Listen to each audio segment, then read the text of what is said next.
Oke.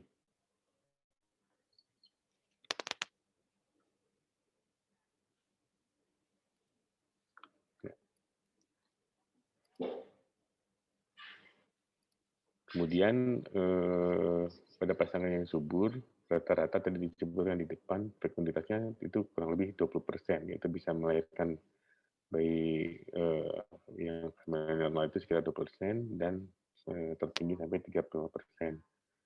Jadi memang tidak selalu setiap kali ada koitus itu akan terjadi kehamilan. Ya. Nah, ini juga fakta-faktanya yang lain bahwa sperma yang normal itu dapat membuahi ya selama dia di dalam uterus kurang lebih 3-5 hari. Ya, tapi oositnya sendiri kurang lebih 12-24 jam. Artinya ada perbedaan ya ketika oositnya sudah gugur atau sudah berkurang fungsinya, mungkin si si spermanya masih ada tapi si telurnya udah nggak ada ya. Nah, sehingga salah satu nasihat yang bisa diberikan pada pasangan-pasangan yang ingin memiliki anak adalah untuk meningkatkan frekuensi koitusnya sekitar 2 kali per minggu ya, supaya dapat dijebak lah istilahnya si oosit yang umurnya cuma 12-24 jam itu pada waktunya. Ya. Nah, ini kira-kira ya. Jadi setelah pernikahan 1 tahun, 3 tahun, 6 tahun, 12 gitu ya. Nah, ini semakin lama usia pernikahan, ini bulan nih usianya. Waktu bulan pertama pernikahan itu 38%, bulan ketiga 68 hingga setahun itu biasanya 90% dia akan dapat hamil ya. Jadi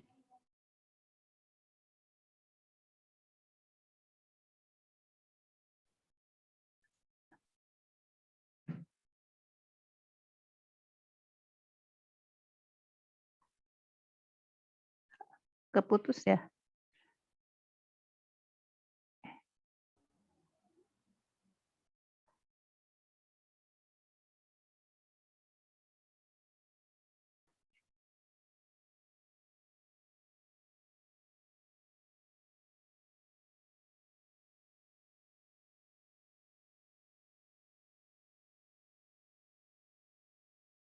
Memang keputus ya? Atau dari sayanya ini? keputus, Bu. Oh. Dan saya ini maaf. Ya. Oh ya. Saya ulang lagi ya. Sekarang kelihatan lagi ya? Kelihatan ya, muncul. Ya, maaf tadi sinyalnya lagi kurang bagus. Ya, jadi kembali ke ada yang disebut dengan infertilitas itu kalau kita seorang pasangan sudah menikah selama 1 tahun tapi tidak terjadi kehamilan, itu bisa kita definisikan sebagai infertilitas atau kekurang suburan ya. Nah, kemudian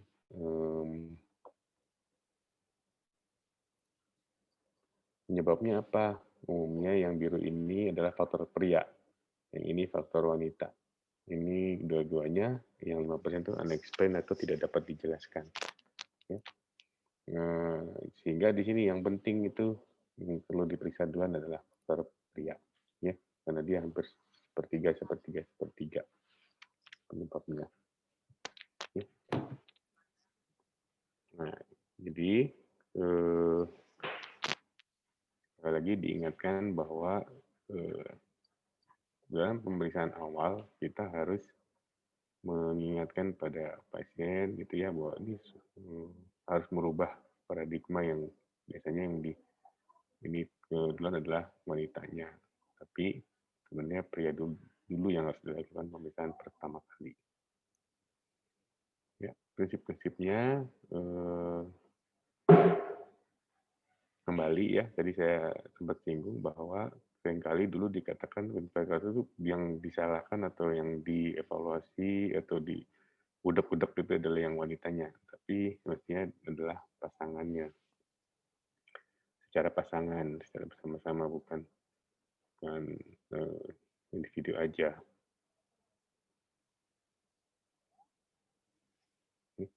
Dan fokus terapinya adalah mengidentifikasi dulu, memperbaiki penyebab dari aktivitasnya, kemudian memberikan informasi dan memperbaiki persepsi dari pasangan misalnya apa yang terjadi, karena seringkali kita terapinya ini panjang gitu, jadi membutuhkan kesabaran dan keuletan dari si pasangan itu, ya. Jadi kita perlu untuk memberikan dukungan emosional juga sama waktu mencoba, ya. Dan namanya mencoba kan, jadi begitu banyak variabel-variabel yang ada pada infertilitas sehingga seringkali tidak mutlak gitu ya, harus dicoba 1, coba 2, coba 3 gitu ya.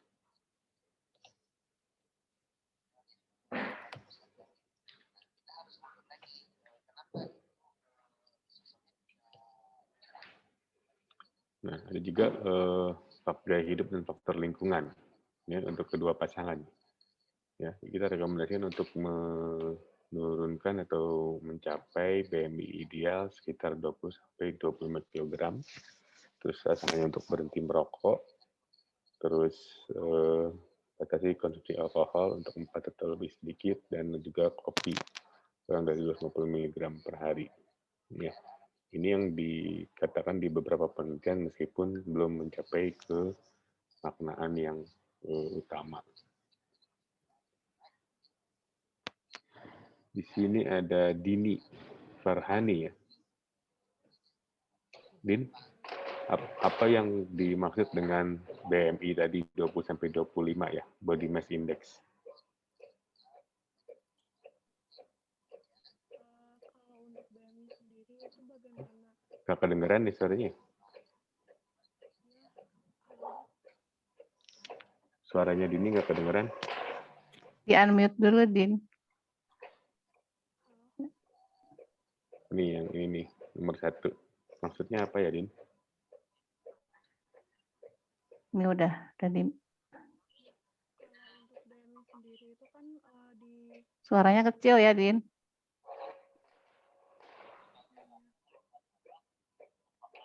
Halo?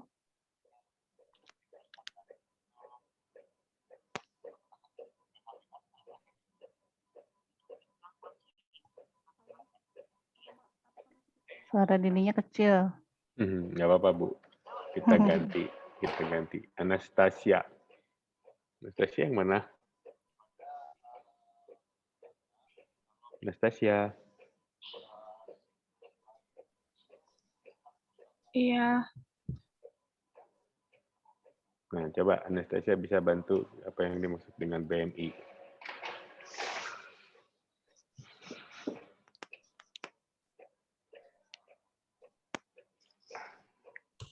Masa itu berat ideal, indeks body massa index. Rumusnya gimana tuh? Yang berat badan dibagi tinggi dalam meter kuadrat, bukan? Ya, betul. Tepat. Ya. Nah, jadi itu ada aplikasinya juga. Jadi kita bisa menghitung nih. Jadi maksudnya yang klien-klien yang obesitas, yang overweight, nanti ada kriteria-kriterianya. Yang normal itu memang 20 sampai 25. Jadi kurang dari 20 itu underweight ya, kurus. Di atas 25 overweight, nanti sampai 29 ke atas itu berarti obesitas. Ini nanti penting karena itu mudah dilakukan, jadi perlu kita pahami ya. Terima kasih Tasya. Jadi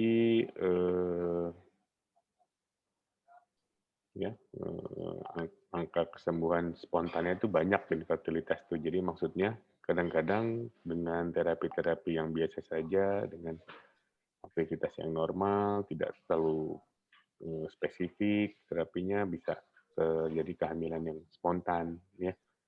Nah, tapi yang penting untuk meningkatkan keberhasilannya, kita harus memperhatikan usia tadi sama durasi dari infertilitasnya. Semakin lama durasi infertilitasnya, maka semakin besar kemungkinan kita akan mengalami komplikasi-komplikasi yang sulit, ya. Nah, jadi pada wanita ya, terutama kita pendekatannya untuk infertilitas adalah bila riwayat menstruasinya tidak teratur, jarang menstruasi, terus adanya riwayat infeksi panggul atau endometriosis, atau memiliki suami dengan kualitas sperma yang buruk. Nah, ini juga bisa dilakukan akselerasi atau evaluasi lebih cepat. Ya. Nah, ini adalah anatomi pria dan wanita. Ya, jadi ini penis, ya. Ini testis, ya. Testis ini, jadi sebenarnya pria dan wanita itu sama, cuman bedanya kalau pria itu organ genitalnya ada di luar, gitu. Kalau wanita organ genitalnya ada di dalam, atau organ konaknya yang dipergunakan untuk reproduksi itu di dalam perut kita. Si ovarium yang tadi untuk sel telur dan lain itu sebenarnya analog dengan testis. Ya, testis menghasilkan sperma, disimpan di prostat gland ini dan terjadi ejakulasi, maka kalau wanita itu di ovarium akan ditangkap oleh tuba falopi, kemudian jalan ke uterus. Nah, itu perbedaannya. Jadi kalau ini dipuling, kalau laki-laki, kalau perempuan itu udah ada waktu-waktunya tertentu. Ya. Nah, ini adalah contoh sperma. Jadi kalau kalian sudah pernah melihat putih cairannya seperti keputihan warna lendir gitu, itu adalah semen. Di dalam semen itu kalau dilihat di mikroskop maka bentuknya seperti ini. Ini sperma. Ya. Sperma inilah yang memiliki kemampuan fungsional untuk membuahi. Ya.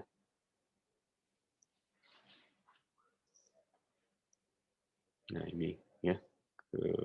Jadi dia akan berjalan nih sperma ini dari testis nyampe ke ductus ejaculatorius. Oke. Ini ada siklus spermatozoanya. Nah, sperma itu sendiri macam-macam ya. Ada yang normal tuh misalnya ada kepala, badan, dan ekor, tapi juga ada yang kepalanya besar, kepalanya kecil, kepalanya bercabang. Nah, itu sehingga perlu untuk dilakukan pemeriksaan sperma. Terutama tadi kan karena dia di luar, dia sensitif terhadap panas. Ya. Nah, ini geraknya sperma contohnya. Ya. Nah, ketika terjadi ejakulasi itu bisa aja jumlahnya sekitar 250 juta. Ya, tapi begitu dia masuk ke dalam organ istrinya, dia akan menurun tuh di dalam perjalanannya. Sehingga di dalam fallopian tube itu tinggal kurang dari 10 si jumlah sperma yang berhasil berenang dan kuat. Bayangin dari 250 juta turun tinggal cuma 10 sperma yang bertahan. Ya. Kemudian ini adalah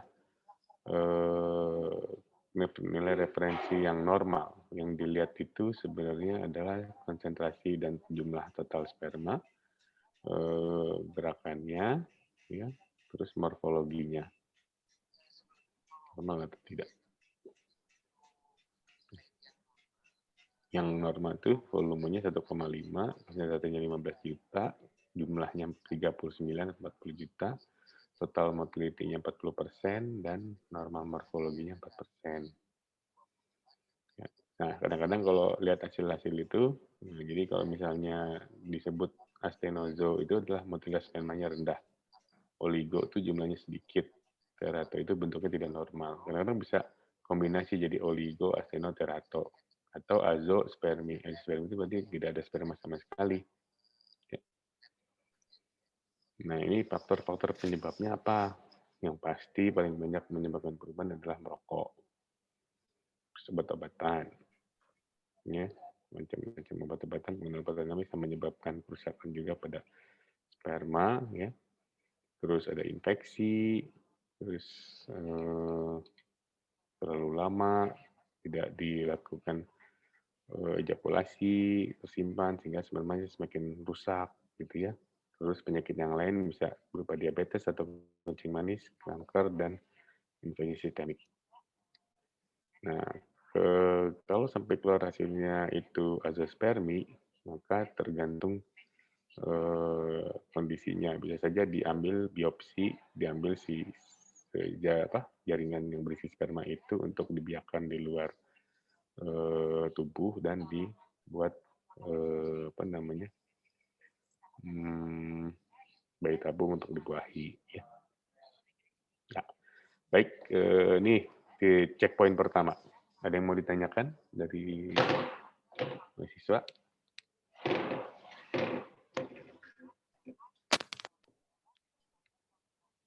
Izin bertanya, dokter. Ya. Ya, makasih. Tadi ada di depan itu, di slide depan ada siklus fekunditas.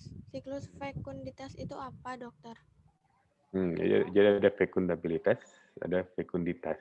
Jadi fekundabilitas itu kemungkinan seorang wanita itu hamil dalam satu siklus menstruasi. Kalau fekunditas itu sampai dari kehamilan itu sampai lahir spontan dalam satu siklus menstruasi. Jadi angkanya sekitar 20-35% ya.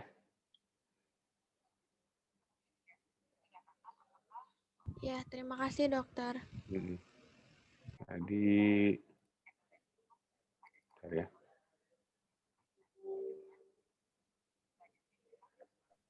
Dokter izin bertanya. Ya, gimana? Langsung? Ya, izin bertanya, dok, kan tadi ada slide di mana katanya itu pertimbangan usia dan durasi infertilitas. Nah, maksudnya durasi infertilitas itu apa ya, dok? Terima kasih. Lamanya menikah. Udah setahun, 2 tahun, 3 tahun, 4 tahun, gitu ya. Ini kan ya. Jadi gimana, dok, untuk mempertimbangkannya? Jadi semakin lama usia pernikahannya, itu semakin besar kemungkinan komplikasi atau kesulitan penyebab dari infertilitasnya. Gitu. Jadi kalau nikahnya baru setahun, itu masih tinggi kemungkinan fertilitasnya. Ya, seperti ini kan ya, probabilitas untuk mencapai kelahiran itu. Jadi semakin lama usia nikah, semakin sulit untuk mencapai kelahiran hidup tanpa bantuan. Jadi misalnya kamu ketemu pasangan, nikahnya udah berapa lama, misalnya lagi di poliklinik gitu kan, nikahnya udah lama Bu, udah 5 tahun atau udah 12 tahun.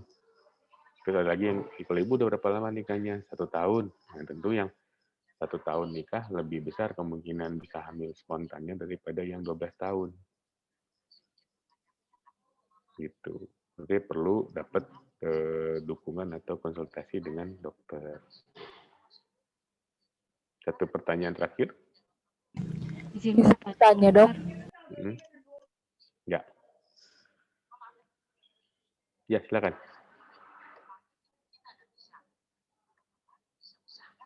Siapa tadi yang mau bertanya?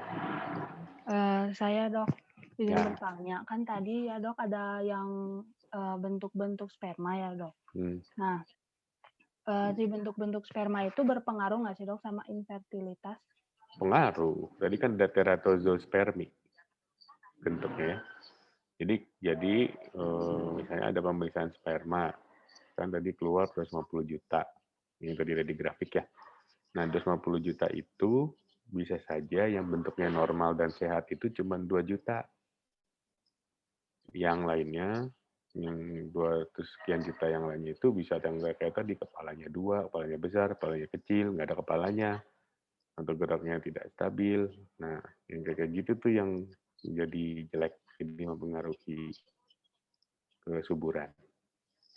Jadi dikatakan yang baik tuh kalau bentuk normalnya ada 4% dari seluruh jumlah sperma yang didapatkan. Ya, baik, dokter. Terima kasih. Ya. Baik. Nah, kita lanjutkan dulu ya. Nanti ada beberapa checkpoint lagi untuk diskusi. Iya, dokter. Nah, sekarang tadi udah pria. Sekarang kalau infertilitas wanita itu banyak yang dibahas, mulai dari penuaan dan dan suburnya sendiri, juga berbagai macam tes untuk ovarian reserve atau cadangan ovarium, dan prinsip evaluasinya. Ya. Nah, ini untuk evaluasi awal pasangan infertil. Ini buat latihan di teknik anamnesis ya, history taking, bahwa kita harus lakukan dulu pertanyaan apakah ibu udah pernah hamil sebelumnya. Jadi kan ada fekundabilitas, ada fekunditas. Bisa saja si pasangan ini hamil, tapi dia keguguran. Kegugurannya berapa kali, gitu kan? Kalaupun atau pernah hamil sekali, tapi hamil di luar kandungan, itu kan juga termasuk keguguran, ya. Itu juga harus didapatkan dalam anamnesis awal, ya. Kemudian kita lihat juga tanyakan mengenai panjang siklus dan karakteristik dari head-nya. Misalnya, berapa hari Bu? Kalau head 3 hari atau 7 hari. Siklus head-nya berapa panjang? Ada 28 hari, ada 30 hari. Terus kalau sekali head itu 1 hari berapa kali ganti pembalutnya? 1 kali, 3 kali gitu ya. Apakah disertai nyeri atau tidak, itu harus ditanyakan dalam anamnesis. Kemudian juga frekuensi koitus dan disfungsi seksual juga ditanyakan. Jadi misalnya, jadi kan yang dikatakan sehat itu kalau dalam seminggu seorang pasangan koitusnya kurang lebih 2-3 kali, ya. Dan tidak ada gangguan ereksi misalnya, atau gangguan untuk memulai rangsangan seksual. Nah, ini juga perlu ditanyakan apalagi di masa sekarang, karena banyak orang yang suaminya misalnya kerjanya di Jakarta, ibunya kerjanya di Bandung, ibu tinggalnya di Bandung. Jadi ketemunya tuh mungkin paling cepat seminggu sekali. Bisa sampai 2 minggu sekali. Nah, jadi sehingga kalau itu tidak tercapai idealnya, maka sulit untuk mencapai kehamilan karena hubungan suami atau koitusnya jarang. Durasi infertilitas dan hasil evaluasi juga tadi sudah dibahas, ya. Nah, yang perlu ditanya juga riwayat operasi. Apakah ibu pernah operasi nggak Bu sebelumnya? Oh iya, 1 tahun yang lalu saya pernah operasi kista, saya pernah operasi rahim. Itu harus dicatat dan ditanyakan di dalam diskusi atau anamnesis. Hasil pap smear juga kita catat. Adakah juga alergi atau penggunaan obat-obatan yang lama, ya. Kemudian merokok, alkohol, dan obat-obatan lainnya. Ini buat teman-teman, buat mahasiswa-mahasiswa jangan malu-malu untuk menanyakan ya, karena di tahun 2021 ini banyak sekali orang-orang yang menurut kita tidak, tapi sebenarnya iya. Misalnya banyaknya ibu-ibu yang merokok, atau misalnya yang dari biasa bekerja di luar negeri, udah biasa minum alkohol, itu perlu ditanyakan. Jadi jangan ragu-ragu, tapi minta maaf dulu sebelumnya. Kemudian ada riwayat cacat di keluarga, kecelakaan mental, menopause dini atau kegagalan reproduksi, ada gejala penyakit hormonal seperti tiroid, diabetes, dan lain sebagainya. Riwayat penyakit sebelumnya perlu ditanyakan, ya.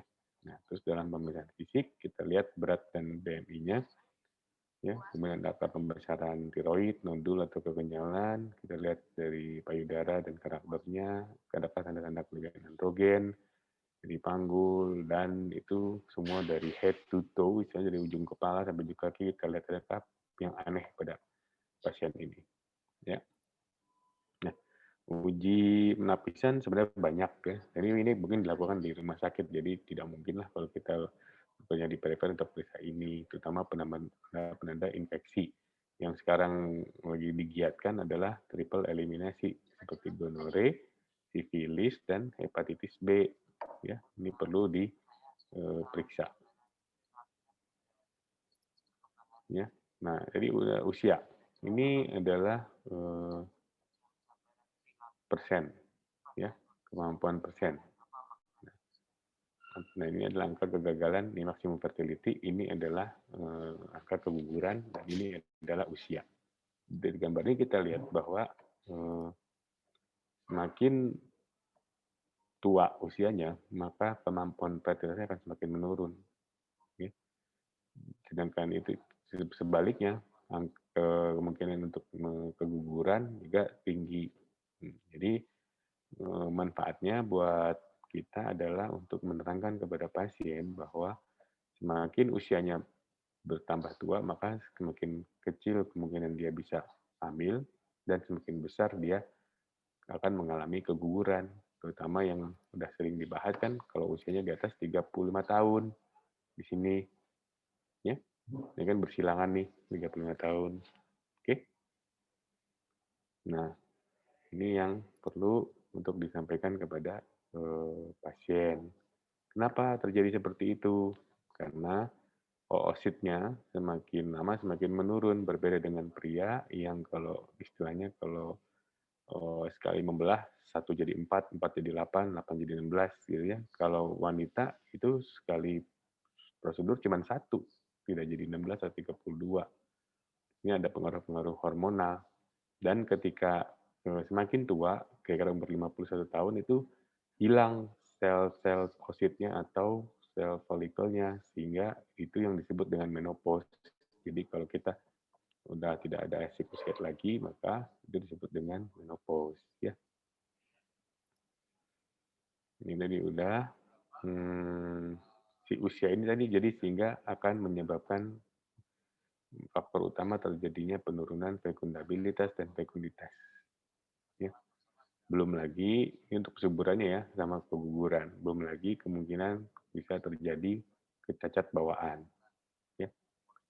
Nah, sehingga perlu dilakukan edukasi atau pendidikan masyarakat tentang pentingnya untuk menikah pada usia reproduksi yang baik. Karena kalau terlambat menikahnya atau ingin punya anaknya ya tentunya banyak kesulitan-kesulitan.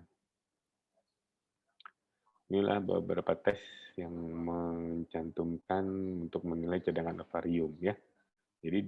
Jadi istilahnya cadangan ovarium itu adalah jumlah oosit yang masih tersedia di dalam ovarium adik-adik sekalian yang bisa dipergunakan untuk hamil ya.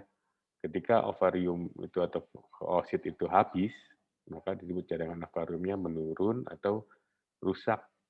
Yang tadi di atas 35 tahun tadi, angka fertilitasnya semakin tinggi, yang semakin rendah, dengan angka keguguran semakin tinggi. Ya, nah ini tentang siklus menstruasi. Saya rasa semua sudah paham ya tentang siklus menstruasi. Jadi ada siklus ovarium, ini yang tadi sel telur tadi atau oosit, ada sel endometrium. Sel endometrium itu dia di dalam rahim tempatnya. Kalau ini di dalam indung telur. Ya.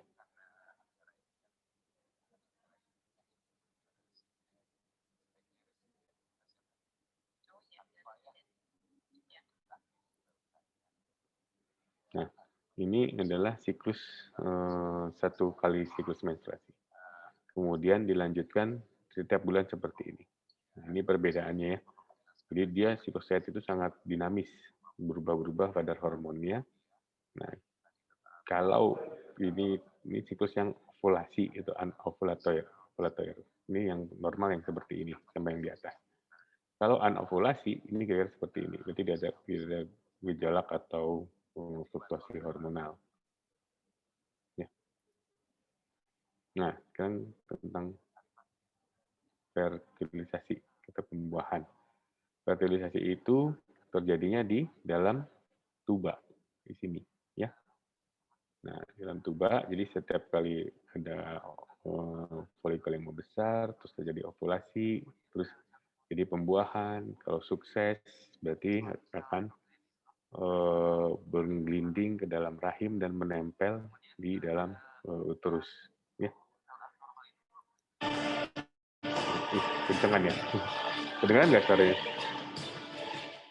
Ini kira-kira perjalanan sperma yang tadi. Ini adalah sel telurnya.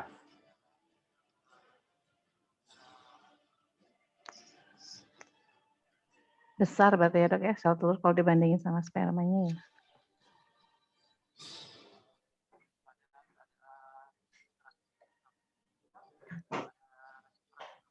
Ya, gambarannya kira-kira seperti itu.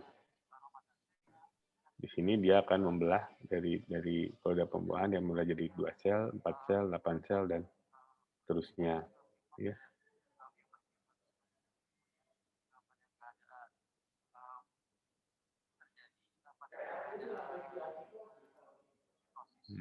Ini yang proses pembelahannya di 2 sel selanjutnya.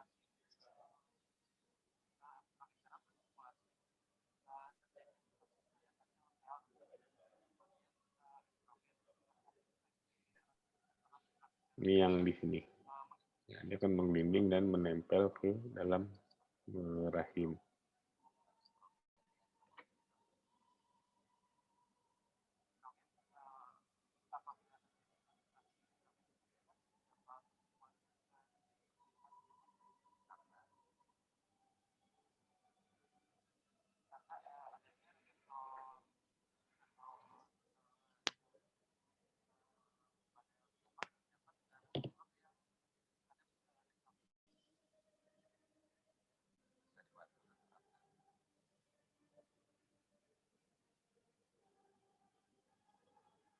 Implantasi yang ini dok ya.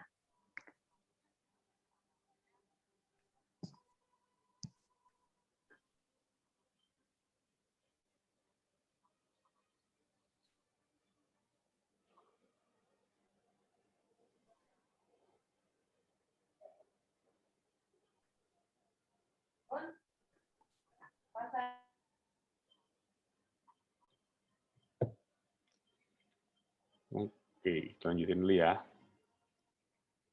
Nah, ini adalah implantasi atau penempelan. Ya, penempelan dari embrio ke dalam endometrium. Ya. Oke, ya. Sekarang diskusi lagi. Silakan, ada yang mau bertanya? Izin bertanya, Dok. Ya. Kenapa berat badan yang underweight atau obesitas itu dapat memengaruhi infertilitas? Itu tuh kenapa gitu? Gimana bisa terjadi? Terima kasih. Ya, karena nanti kalau berat badan terlalu tinggi, maka kadar androgen nanti ujungnya tuh akan terpengaruh. Ya, jadi hormon-hormon seksual seperti FSH, LH untuk pematangan oosit itu adalah hormon-hormon steroid gitu ya, steroid yang bahan baku utamanya adalah kolesterol. Jadi kalau misalnya terlalu tinggi kadar kolesterol di dalam tubuh kita, maka akan terjadi kadar androgen yang tinggi juga, sehingga mencegah terjadinya ovulasi, sehingga kesuburan akan terpengaruh. Ini lagi banyak tuh kan sekarang contoh penyakitnya adalah PCOS ya. Nanti ada bahasanya di bawah. Kebayang? Oh iya dok, terima kasih banyak sebelumnya. Nah, ada lagi pertanyaan berikutnya? Izin bertanya dokter. Silakan. Ya, untuk kalau yang kehamilan ektopik itu ada hubungannya atau enggak sama gerakan pilihnya itu? Banget. Dan bisa dicegah atau enggak dok? Terima kasih. Iya, sebenarnya sih kalau dibilang pencegahan sih bisa ya. Sebenarnya jadi sebelum itu, terutama pada wanita-wanita yang mengeluhkan keputihan, itu kita harus hati-hati. Karena nanti gerakan-gerakan pilih itu memang menjadi penyebab tidak terjadinya kehamilan ektopik. Jadi ada pembuahan, tapi dia ngegelindingnya ke bawah itu macet gitu. Karena gerakan rotasi dari embrio itu sangat tergantung oleh fili di tuba. Bagus sekali, memang seperti itu saya kira. Ini ya penyebabnya. Ya, jadi pencegahannya ada ya dok? Harus, terutama pada yang keputihan, harus diperhatikan apakah keputihannya ini suatu yang fisiologis atau patologis. Artinya suatu yang keputihan normal atau yang tidak normal. Paling berhubungan dengan keputihan itu teh di kehamilan ektopik. Terima kasih dokter. Ya. Oh ya, tambahannya, jadi misalnya takutnya nggak terbahas. Jadi juga seringkali kehamilan ektopik itu biasanya bisa karena berhubungan dengan keputihan, berarti sumber infeksinya dari menular seksual juga bisa menjadi penyebab risiko terjadinya kehamilan ektopik ya. Iya dokter, terima kasih. Ya. Baik, kita lanjut dulu ya.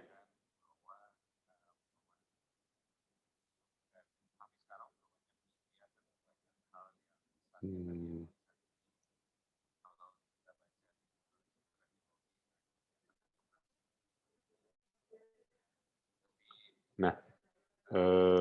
kalau tadi untuk pemeriksaan infertilitas umumnya dilakukan USG.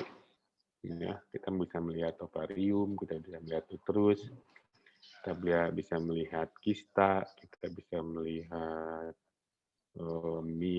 polip, dan lain sebagainya. Nah, untuk infertilitas itu biasanya USG ada 2 macam. Ada yang lewat perut, abdomen, ada yang lewat vagina atau transvaginal. Di gambar ini adalah USG bentuk yang transvaginal. Ya. Nah, ada istilahnya antral follicle. Jadi nanti dari USG bisa dilihat kira-kira potensi follicle yang bisa ditumbuh atau distimulasi itu ada berapa. Itu yang disebut dengan antral follicle. Ya, kita iseng. Ada lintang Novita. Lintang. Ya, dibuka microphone-nya Lintang. Iya, Lintang. Iya, Dok. Apa follicle itu, Lintang? Lintang tahu nggak?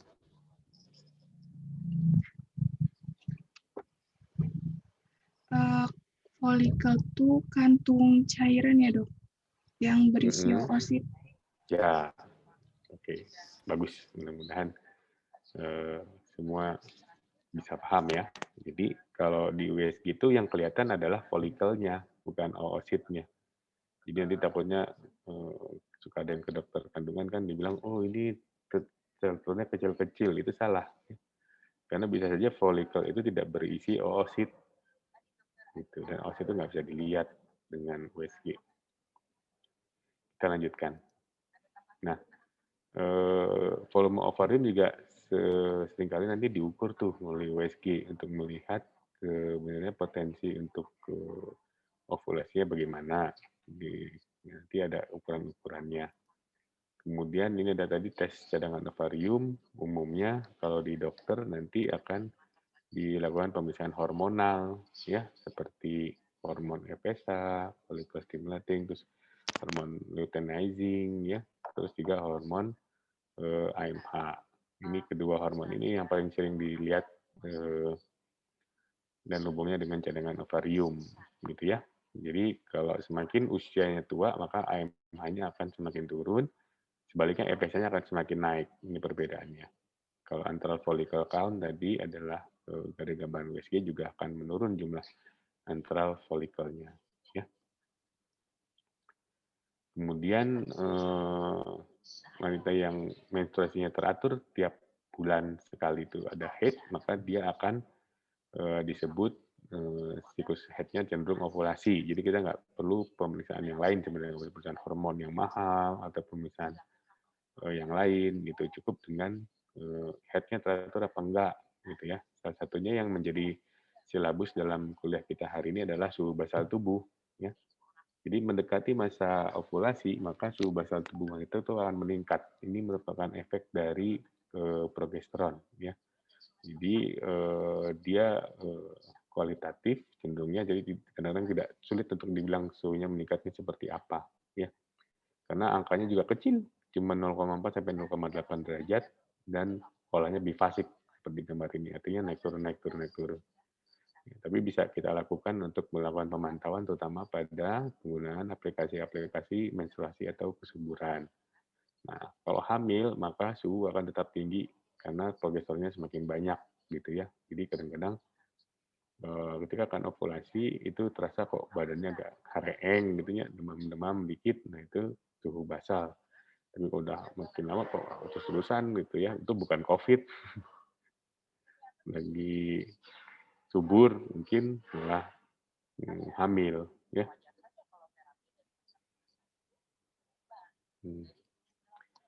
Kemudian bisa juga dilakukan pengukuran progesteron pada 7 hari sebelum menstruasi yang diharapkan atau hari ke-21.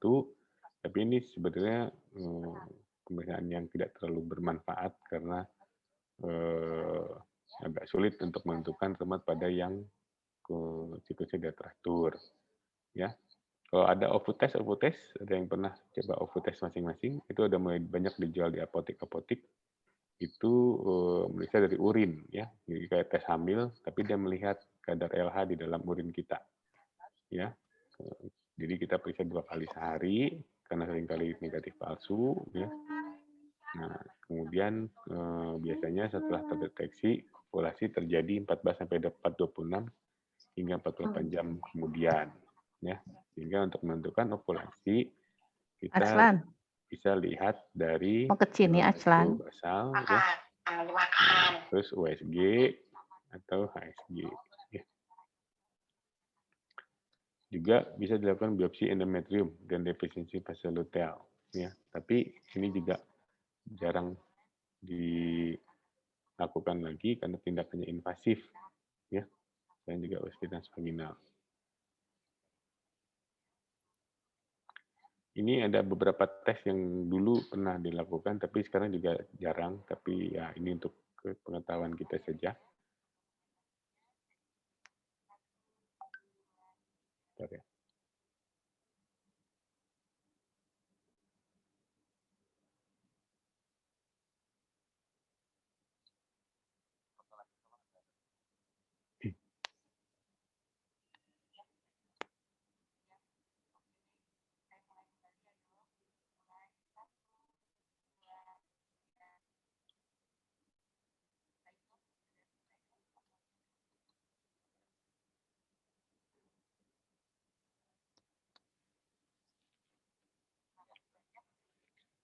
Ya, lanjutin dulu ya, ini sambil dua Zoom.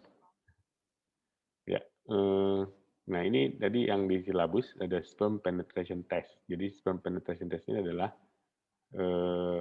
sperma suami terus ditaruh di dalam kaca slide dengan diolesi lendir serviks, kemudian dilihat di dalam mikroskop kemampuan untuk spermanya menembus si serviks itu. Kalau terlalu tebal mungkin di situ dikatakan sulit untuk bisa membuahi, ya. Misalnya kayak gini kan, abnormal. Kalau normal itu dia bisa lewat-lewat gitu. Ya. Juga ada Fern test, ya. Nah, dikatakan di sini lebih banyak tidak nyaman dan memalukan sehingga pesertanya jadi malu gitu karena diambil saraf lendirnya, terus disuruh taruh spermanya, sehingga mulai banyak ditinggalkan sebenarnya si spin barcode ini, ya, atau si penetration test. Nah, terus salah satu caranya kalau untuk Fern test ini, tapi ini ada kita ngelihat gambaran pakis yang ini, Fern pattern ini, seperti bunga pakis. Ini dikatakan ini fertil, subur, ya, di gambaran-gambarannya. Ini sebenarnya ada alatnya zaman dulu. Jadi kalau mikroskopnya nggak punya, kita bisa tempelkan si lendir serviksnya di dalam alat dengan kayak teropong gitu. Jadi kita bisa lihat di matahari untuk polanya. Ya. Ini. Kemudian faktor investasi yang lain adalah faktor uterus, ya. Kita bisa lakukan untuk menilai tuba tadi, karena kan kita tadi sudah tahu bahwa fertilisasi terjadi di dalam tuba setelah ovulasi. Kemudian kalau si tubanya buntu, maka tidak akan terjadi juga pembuahan. Nah, caranya dengan pemeriksaan yang paling benar adalah dengan hysterosalpingografi, ya. Dan itu juga kita bisa melakukan pemeriksaan USG transvaginal atau saline infusion hysterosalpingografi. Yang terakhir adalah dengan histeroskopi atau diteropong langsung ke dalam rongga rahimnya. Ya. Nah, yang umum terjadi untuk ini bisa saja bentuk rahim kita tidak seperti di gambar latar belakang. Jadi bisa ada uterusnya yang ada terbelah dua, ada bentuk yang normal. Itu juga bisa dilihat dengan histerosalpingografi atau HSG tadi. Kemudian ada mioma uteri. Mungkin sudah familiar juga dengan kata-kata tumor mioma uteri. Ya, keadaan mioma uteri ini akan menyebabkan rongga rahimnya akan berubah konstruksinya, sehingga akan menjadi semakin sempit dan sulit bagi sperma untuk bisa melewati dan menuju ke daerah tuba. Ya. Ini akan mengganggu juga kemampuan embrio untuk menempel. Mioma uteri itu adalah tumor jinak di dalam otot rahim. Macam-macam bentuknya, ada yang intramural, ada yang subserus, ada yang submukosa, ada yang subserus atau bertangkai, yang gebut, ya. Nah, ini tadi dengan penyebab yang tadi perlu dipertimbangkan. Jadi kadang-kadang kalau kamu periksa pasien atau klien, kok perutnya udah kayak orang hamil, dipegang tuh, yang permukaannya keras, nah ini mungkin tumor, salah satunya mungkin tumor mioma ini, ya.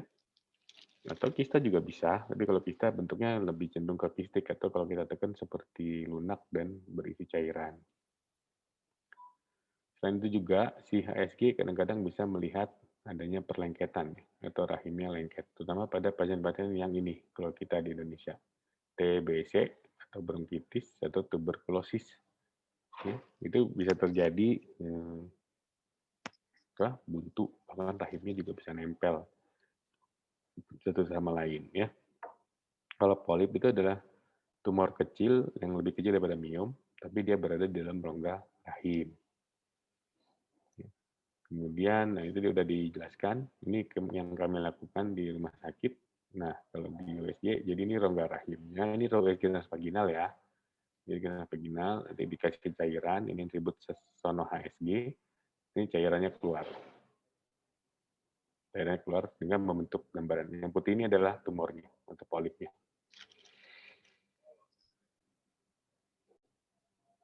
Oke. Atau ada endometritis. Kalau ada tis, berarti dia adalah infeksi. Ya, pengaruh dari paling banyak kumannya dari chlamydia atau mycoplasma. Jadi terjadi peradangan di permukaan rongga rahim, ya, sehingga tidak ramah untuk terjadinya penempelan dari embrio. Kemudian ada faktor tuba, kebanyakan buntu. Misalnya PID, jadi radang panggul. Karena bisa saja kalau tadi kan di gambar tadi kan bagus ya. Tapi kalau misalnya tidak bagus seperti ini ovarium nempel-nempel ke tuba, ada fibrin-fibrin, ya, atau di dalam tubanya sendiri jadi perlengketan. Ya. Jadi ada dua macam tuh, ada yang tuba proksimal atau mendekati uterus, ya. Jadi itu sama sekali nggak bisa lewat, atau ada yang distal atau lebih jauh di sini. Ini proksimal yang dekat ke rahim, ini distal. Ya. Nah, kalau yang distal itu tidak terjadi penangkapan oosit dari ovarium, ya. Ini bisa diperiksa tadi dengan HSG, laparoskopi, sono HSG ataupun tes antibodi chlamydia juga bisa mendeteksi adanya perlengketan atau penyumbatan dari tuba. Nah, salah satu silabus juga adalah untuk pemeriksaan hidrotubasi. Ini kira-kira posisi seperti ini, pasiennya ini vaginanya, ya. Kemudian posisi seperti ini, ya, ini disemprotkan cairan ke dalam vagina, ini rahimnya, kalau bisa dilihat ya. Seperti ini diharapkan dengan hidrotubasi itu keluar cairan atau membuka di saluran tuba. Ya. Jadi seperti ini, tembak terus masuk ke sini. Nah, meskipun masih ada di Bandung, apalagi dipraktekkan tindakan-tindakan hidrotubasi ini, tapi sebenarnya ini sudah tidak direkomendasikan untuk dilakukan, ya, karena terutama tidak bisa melihat sebenarnya apa sih yang terjadi di dalam sini, kan ketutupan sama kulit dan lain sebagainya. Kalau di HSG bisa difoto. Kalau hidrotubasi nggak ada keluar foto, dia cuma gambaran gini aja, ditembak jeder gitu. Ya, nah ini jadi catatan, gitu ya.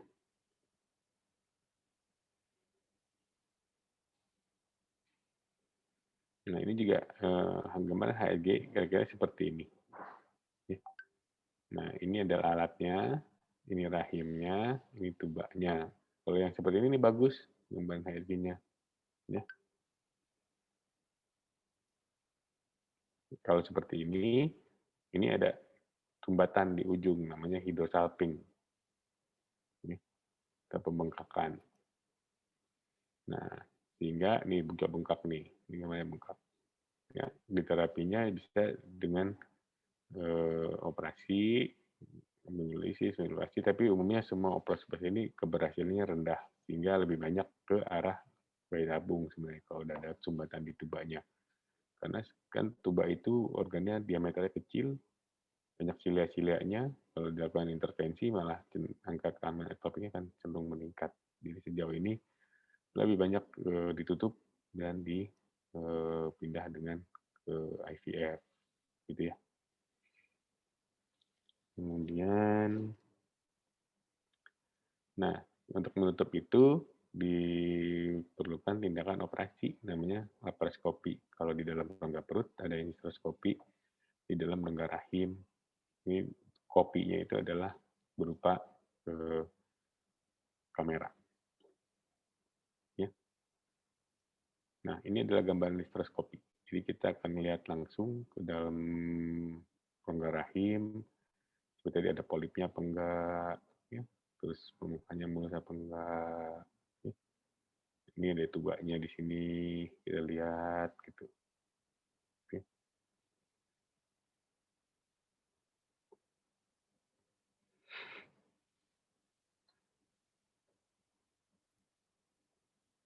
Pindah ke sebelahnya, lihat salurannya bagus. Ini. Ya.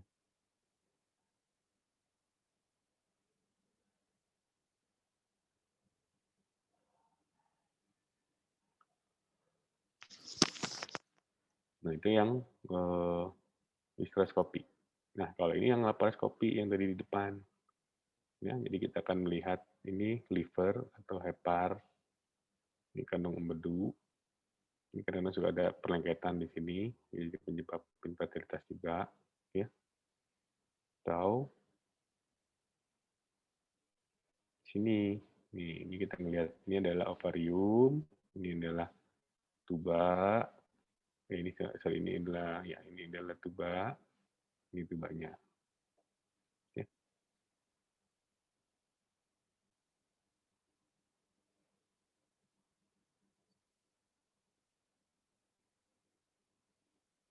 Tuh. Nah, kalau ini tes dikasih methylene blue, ini keluar. Ya, jadi kalau misalnya hasil HSG-nya buntu, maka kita akan mencoba untuk melakukan operasi untuk menilai apakah sebenarnya salurannya benar-benar buntu atau tidak. Pada pasien ini keduanya terbuka, jadi bagus.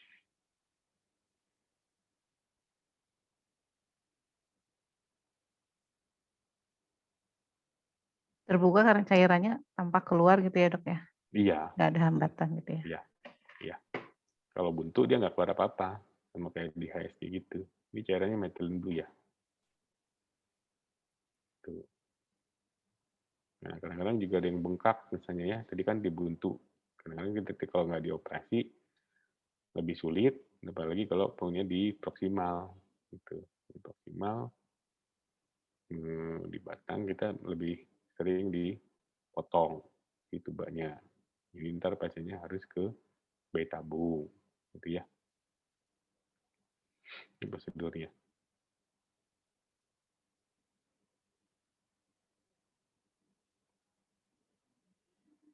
Oke, ya. Diskusi lagi. Ada yang mau bertanya?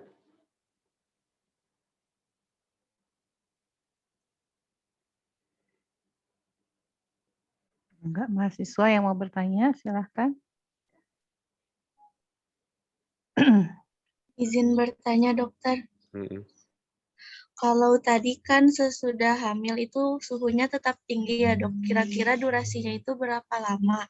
Kemudian dokter izin bertanya, tadi kalau ada pembengkakan tiroid, apakah itu pengaruhnya apa gitu dok sama infertilitas? Sama dokter maaf, tadi tuh yang putih-putih pas pemeriksaan histeroskopi itu tuh yang putih itu fili atau lendir atau lemak gitu dokter. Makasih banyak dok. Iya. Ini kalau ada yang belum terjawab, kamu ingetin saya ya. Pertanyaannya banyak. Tadi, kalau sudah hamil, apakah suhunya masih tinggi gitu ya? Nah, makanya si suhu basal itu sebenarnya kita agak sulit tuh untuk menilainya. Jadi dia lebih kepada penilai kualitatif daripada kuantitatif. Karena peningkatannya juga cuma 0,4 sampai 0,8 derajat. Ya, jadi mungkin kadang-kadang juga kalau baca-baca itu cara mengukurnya beda-beda. Ada yang bilang mengukurnya di mulut, ada yang mengukurnya di aksila gitu ya, ada yang bilangnya di vagina, ada yang bilang di rektal, lebih parah lagi kan. Jadi tidak terlalu efektif sebenarnya. Cuman maksudnya adalah kalau progesteronnya bagus, maka cenderung pasiennya masih ngerasa agak demam-demam sedikit gitu ya. Terus pertanyaan keduanya dia apa? Mohon maaf. Dek. Yang pembekakan tiroid, dokter. Oh, ya, pembekakan tiroid itu kita mesti tahu kadar hormon tiroidnya berapa. Apakah dia hipertiroid atau hipotiroid. Yang diperiksa umumnya TSH, T3, dan FT4. Nah, apalagi kalau pasiennya nggak tahu selama ini kalau dia ternyata tiroid. Seringkali kan karena kita klien-kliennya sekarang di Indonesia ya alhamdulillah sih sebenarnya banyak sekali ibu-ibu atau remaja-remaja yang memang menggunakan hijab. Nah, tapi seringkali tertutup tuh di lehernya karena kan tiroid kan adanya di sini ya. Jadi nggak kelihatan. Tapi caranya kalau siklus headnya tidak teratur, sangat mungkin yang harus dievaluasi apakah tiroidnya membengkak atau tidak. Jadi diukur, tapi kalau terkontrol, udah diterapi sama dokter penyakit dalam, biasanya bisa hamil normal, bisa melahirkan spontan, asal terkontrol. Kalau tidak terkontrol, memang berbahaya buat kehamilannya. Ya. Nah, untuk histeroskopi, tadi ini yang putih-putih ini ya maksudnya? Ya, dokter. Nah, ini adalah sebenarnya jaringan endometriumnya. Karena sebenarnya pasien ini awalnya ada polip, terus dikuret atau disedot, sehingga yang tadi ini ketutup nih, tutup semua jaringan yang kayak gini nih. Tuh, polip itu jaringannya kayak gini. Nah, jadi kan disedot, diambil, nah baru dilihat ini tubanya, ini ostium tuba. Ya. Nah, ini ostium tuba yang kiri, tadi yang kanan. Ya, jadi terbuka kan ostium tubanya, dan memang akhirnya pasien ini hamil spontan. Tidak perlu inseminasi atau yang lainnya. Gitu. Oke, ada yang bertanya lagi? Baik, dokter. Terima kasih banyak. Satu lagi pertanyaan?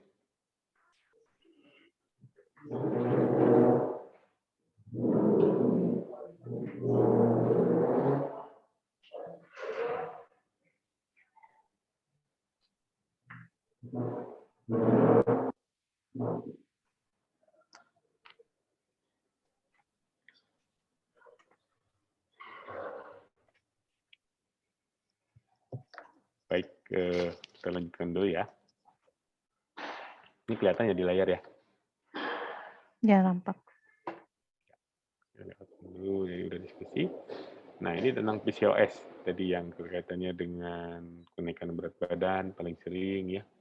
Nah, jadi PCOS itu atau polycystic ovarian syndrome itu kriterianya ada 3. Ada hiperandrogen, disfungsi ovulasi, atau gambaran USG PCOS dari USG transvaginal. Ya, ini kriteria yang paling sering dipakai. Hiperandrogen itu adalah gambaran kayak brewok gini atau kumis-kumis di tipis. Itu berarti dia cenderung ke arah hiperandrogen. Disfungsi ovulasi berarti siklus headnya tidak normal. Siklusnya antara normal kan antara 24 sampai 32 hari. Ini bisa lebih dari 32 hari. Berarti tidak ada disfungsi ovulasi. Jadi kalau ada 2 dari 3 gejala ini, maka kita bisa katakan si kliennya adalah PCOS. Ya. Jadi tidak tergantung dengan gemuk juga. Ya, jadi gemuk itu sebenarnya tidak dimasukkan ke kriteria untuk PCOS. Cuman kecurigaan, iya. Ya. Ada berbagai macam fenotipe, ada 4 macam tampilan-tampilannya. untuk PCOS ya atau SOPK bahasa Indonesianya, sindroma ovarian polikistik. Nah, karena dia sangat terkait dengan deposit lemak dan insulin, ya, terutama pada orang yang gemuk, sehingga terapi utamanya adalah modifikasi gaya hidup atau yang tadi di awal, menurunkan berat badan atau menjaga BMI-nya di antara 20 sampai 25. Kadang-kadang dokter juga suka memberikan metformin ataupun inlasin, tapi tidak boleh diberikan metformin itu hanya atas indikasi yang jelas, karena sebenarnya metformin itu adalah obat yang biasa diberikan pada pasien-pasien dengan keluhan gula. Ya. Kemudian yang paling sering selain PCOS adalah endometriosis. Endometriosis itu adalah adanya jaringan endometrium atau jaringan head di luar dari rahim. Ini kan ini rahim, misalnya keluar darah headnya. Ini nggak keluar, jadi nempel di usus, nempel di hidung telur, nempel di peritoneum atau di perut, dan setiap kali siklus head dia ikutan bereaksi. Dampaknya adalah menimbulkan nyeri, ya. Ada nyeri, ada kram, pendarahannya lebih banyak, hubungan suami istri juga lebih sakit, gitu. Ya, sehingga ini adalah lebih menderita sebenarnya si endometriosis itu, karena selain juga tidak subur, dia ada nyeri daripada pasangan-pasangan yang PCOS. Ya. Jadi silakan nanti kamu kira-kira golongan PCOS apa golongan endometriosis ya. Kayaknya saya lebih cenderung ke sini deh, lebih cenderung ke sini. Jadi mumpung ini udah ada yang nikah belum?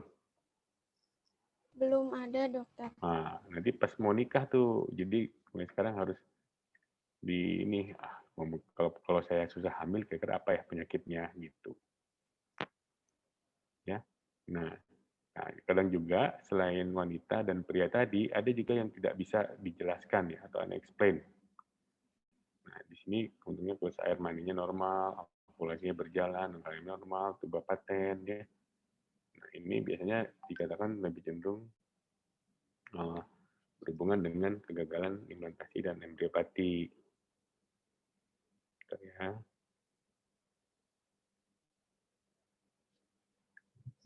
Jadi benar-benar tidak diketahui banyak, tapi mungkin memang akhirnya adalah hamil spontan. Tapi banyak juga yang diinseminasi, dan bahkan kalau nikahnya kembali sudah lama sekali, 5 tahun, 6 tahun, ya itu berakhir dengan bayi tabung atau IVF. Nah, ini juga tadi kan disebut dengan inseminasi. Jadi inseminasi intrauterin itu adalah suatu teknik di mana dilakukan nah ini jadi dilakukan stimulasi pada saat mens, bisa dengan obat-obatan, bisa dengan suntikan, yang tujuannya kalau pada saat normal itu seorang wanita hanya 1 atau 2 oosit yang bisa tumbuh dalam satu siklus, tapi dengan bantuan obat dan suntikan bisa tumbuh lebih dari 2, bisa 4, bisa 6, ya seperti pada gambar ini. Ini 3 pada gambar ini. Mungkin bisa menjelaskan ada modal AFC tadi 6 kali lakukan suntikan atau minum obat, maka meningkat jadi 3 dan di akhir 3 matang. Ya. Nah, setelah sampai matang, di trigger atau dipicu dengan suntikan hormon HCG. Dan 24 sampai 36 jam kemudian dilakukan inseminasi. Ya. Inseminasi itu maksudnya jadi suami mengeluarkan spermanya dengan masturbasi, ditampung di dalam satu pot, dibawa ke laboratorium, diputer, kemudian diambil mana yang paling sehat atau supernata yang dilihat yang paling sehat spermanya, terus dikasih nutrisi dengan protein dan istilahnya HTF ya, human tubule fluid, itu dipersiapkan di dalam suntikan lagi, kemudian dimasukkan ke dalam rahim istrinya dengan bantuan suntikan ini. Artinya kalau hubungan suami istri biasa kan keluarnya di sini, spermanya harus jalan sendiri kayak tadi 250 juta turun sampai tinggal 5 atau 10.000 si spermanya. Nah, dengan inseminasi maka hambatan sejak dikeluarkannya sperma itu berkurang. Jadi dianterin sampai pintu gerbang untuk ketemu dengan oosit. Ya, gitu. Angka keberhasilannya sekitar 30%. Berbeda dengan bayi tabung, ini tambahan di luar silabus. Nah, kalau inseminasi, tadi yang diantarkan adalah si spermanya. Tapi kalau bayi tabung, yang diantarkan adalah embrio. Jadi setelah sama tadi distimulasi pasangannya, kemudian baik istrinya maupun suaminya, ya, kemudian dilihat ukurannya apakah udah besar atau tidak, kemudian dilakukan panen sel telur, ya, dari oosit. Nah, kemudian sel telur itu tadi dilakukan dilakukan pembuahan di laboratorium. Ini yang disebut makanya istilahnya bayi tabung karena bayi di dalam tabung gitu maksudnya. Ya, di pembuahan tadi kan akan tumbuh tuh jadi embrio. Ya, embrio, kemudian kalau udah bagus pertumbuhannya bisa dilakukan embrio transfer pada hari ketiga sampai hari kelima. Ya. Dan nanti baru hasilnya positif. Jadi beda, kalau inseminasi yang dikirimkan adalah spermanya, maka kalau embrio itu yang dikirimkan adalah kalau IVF atau bayi tabung yang dikirimkan adalah embrionya.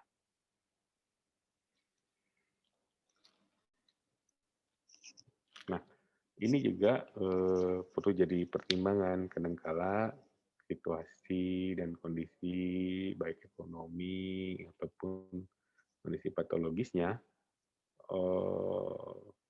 kita sampai pada tahap di mana sangat sulit untuk dilakukan. Nah, ini tugas kita juga untuk melakukan konseling tentang adopsi. Gitu. Saya suka kadang-kadang ya kalau memang sulit mungkin rezeki yang dititipkan kepada kita itu akan jauh lebih bermanfaat untuk merawat anak-anak yatim piatu daripada untuk memaksakan untuk memiliki anak sendiri dengan berbagai teknologi baik inseminasi maupun bayi tabung.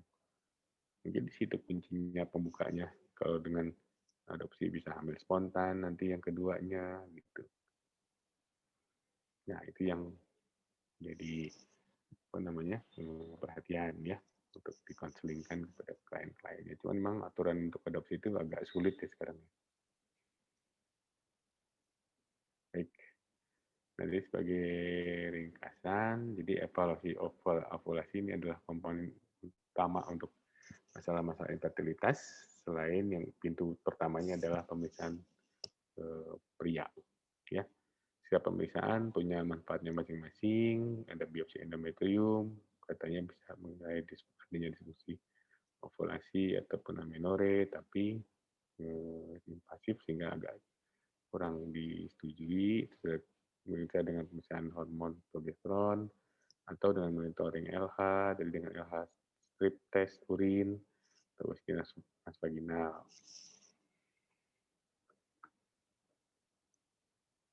Nah, terapi bedah untuk memperbaiki tuba sebenarnya itu sulit untuk dilakukan ya, dan laparoskopi telah menggunakan prosedur yang sederhana. Terus jadi lebih banyak dibutuhkan dan dilanjutkan dengan IVF.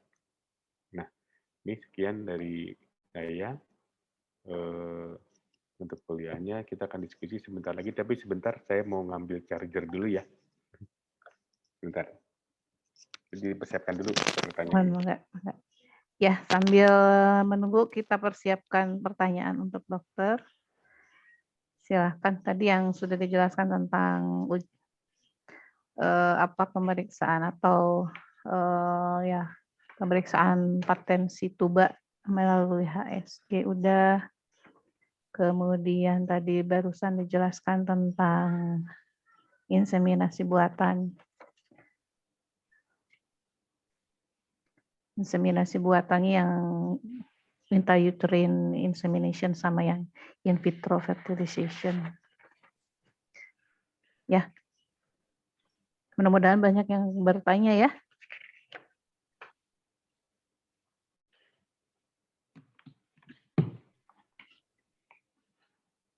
Nanti mungkin Anda yang memberikan edukasi apa yang harus disiapkan misalnya untuk pemeriksaan fertilitas. Karena pemeriksaan fertilitas merupakan pemeriksaan penunjang, kemudian kewenangan dokter, jadi kita lebih banyak memberikan edukasi persiapan dan screening aja ya. Gitu. Mangga yang mau bertanya. Ya, betul Bu. Kita ada 10 menit. Silakan. Izin bertanya dok. Ya kan sekarang ini banyak ya dok kasus PCOS itu yang kena remaja gitu ya dok. Nah penyebab utamanya itu apa ya kira-kira dok? Terima kasih. Banyak faktor sih sebabnya. Tapi yang paling mudah tadi itu mengontrol berat badan. Jadi makanya tadi saya nanya apakah adik-adik mahasiswa semua familiar dengan BMI atau IMT? Ya, buat yang belum pernah, coba dihitung masing-masing BMI atau IMT-nya. Gitu. Kalau misalnya terlalu ada overweight atau obesitas, maka harus diet tuh dari sekarang. Gitu kali ya. Oh ya baik. Berarti pencegahannya paling itu aja ya dok. Paling berat badannya aja gitu ya dok. Harus dijaga paling gitu ya dok. Tapi sebenarnya sih PCOS itu ada dua ya. Kalau kita baca-baca kan ada yang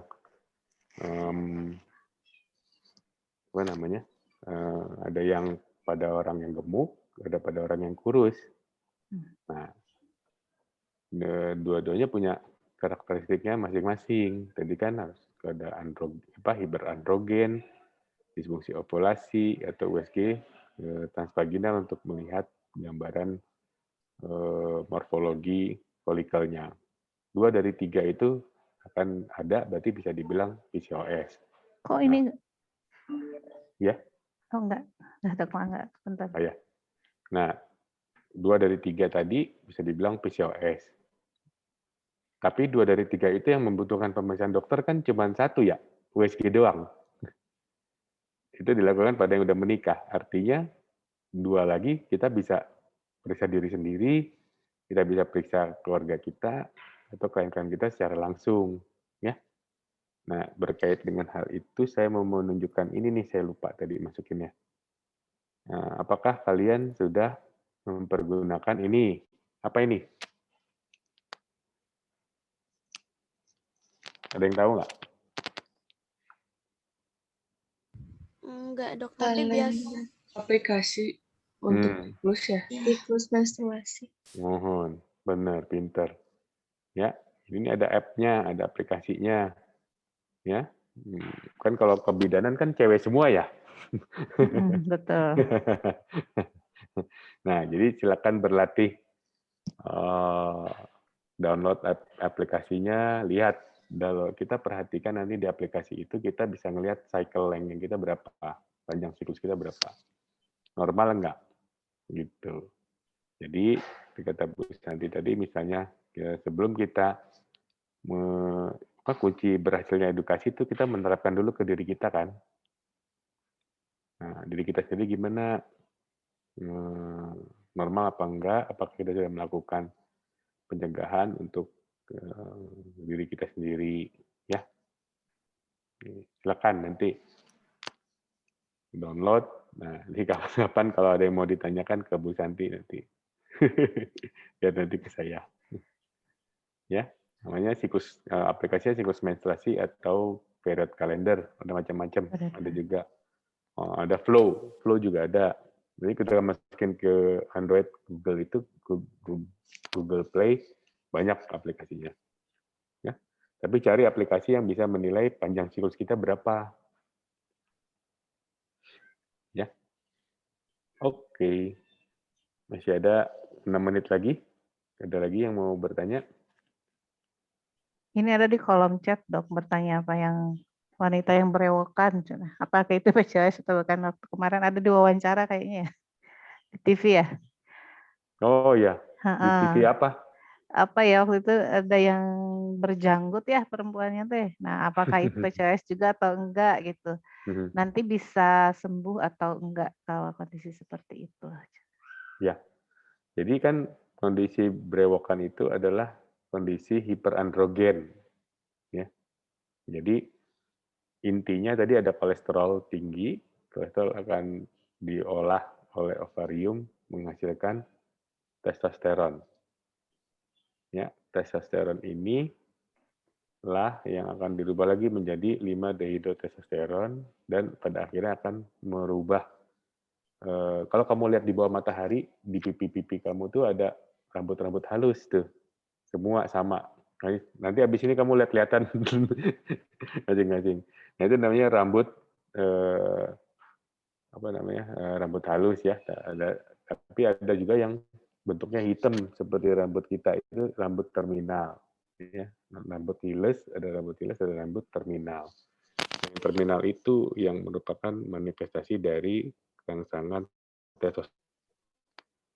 Jadi maksudnya wanita, jadi pria dan wanita itu perbedaan di situ. Pria itu kadar testosteron bebasnya 3%. Kalau wanita kadar testosteron bebasnya 1%. Sehingga pria banyak yang jerewokan, gitu ya. Di leher dia tumbuh, di tangan juga dia tumbuh, karena memang kadar testosteronnya lebih tinggi. Di wanita tidak. Nah, pergeseran dari 1% menjadi 2% saja itu akan menyebabkan tumbuhnya yang brewok-brewok ini. Yang di TV. Itu hiperandrogen. Jadi, si kondisi hiperandrogen itu diagnosisnya ada dua. Ada hirsutisme atau virilisasi. Kalau hirsutisme, cuman brewok-brewok gitu aja, tapi suaranya tetap wanita. Bahunya tetap wanita. Tapi ada yang virilisasi. Virilisasi itu selain ada brewok-brewoknya, juga ada japunnya. Jadi suaranya jadi suara cowok kan, suara cowok lebih berat ya daripada suara perempuan. Nah, itu virilisasi. Bisa disembuhkan tapi memang sulit ininya karena terkait dengan hormon, menurunkan hormonnya itu yang susah, hormon testosteronnya. Itu kan yang untuk PCOS. Ya. Kalau PCOS itu berarti diagnosisnya dari 3 kriteria tadi. Kalau ada 3 tanda yang tadi dijelaskan, yang salah satunya adalah kelebihan androgen mungkin ya? Ya, 2 dari 3 aja sih. 2 dari 3 aja. 2 dari 3. Karena kalau yang ketiga kan USG-nya transvaginal tuh, melihat gambaran polikistik ovarium. Kalau udah nikah, kalau belum nikah susah. Oh iya, betul ya. Jadi iya, tidak bisa dilakukan 2 dari 3 aja. Gitu. Iya. Sama tadi panduannya kan, kalau yang disfungsi ovulasi kan kita bilang normal kalau tiap bulan dia haid cenderung normal. Artinya kemampuan untuk menilai diri sendiri, sebenarnya siklus haidnya normal atau tidak itu sudah bisa membantu untuk menghindari diagnosis PCOS. Jadi siklusnya kan panjang-panjang. Misalnya, saya mas 2 bulan sekali dah mensnya. Nah, itu udah curiga tuh. Karena udah lebih dari 34 hari ya. Berarti kan, kalau 34 hari aja kan masih cenderung sebulan sekali haid. Gitu. Nah, kalau ada klien atau teman yang bilang, emang jarang-jarang haidnya, nggak sebulan sekali, nggak sebulan sekali perasaan. Nah, bisa pertanyaan berikutnya adalah, kalau di rata-rata dalam setahun, kamu haid berapa kali? Kalau haidnya cuma 5 kali, 6 kali, wah itu kan berarti ada sesuatu yang patologis lah ya, istilahnya. Iya. Berarti di screeningnya ya, dari siklus haid. Biasanya kan kita juga nanya kalau ke pasien di awal bagaimana dengan siklus haidnya gitu ya. Nah, yang perlu dinilai itu siklus haidnya. Gitu. Ya. Lagi zaman sekarang kita alhamdulillah lah, zamannya internetnya sudah bagus sekali. Tinggal ngeluarin HP, nih siklus haid saya. Udah bisa lihat, oh ini ada yang aneh nih gitu ya. Tadi yang unik-unik kan gitu. Lihat di bibirnya ada rambut terminalnya atau tidak, atau teman rambut lium aja gitu ya, rambut halus aja. Nah, kalau rambut terminal yang tebal-tebal kayak kumis, wah makin curiga tuh 2 dari 3. Iya, Ya, betul. boleh dikonsultasikan ke rumah sakit atau klinik gitu. Iya. Baik, terima kasih dok. Yang lain ada yang ditanyakan lagi? Izin bertanya dok. Ya. Iya dokter, ini mengenai infertil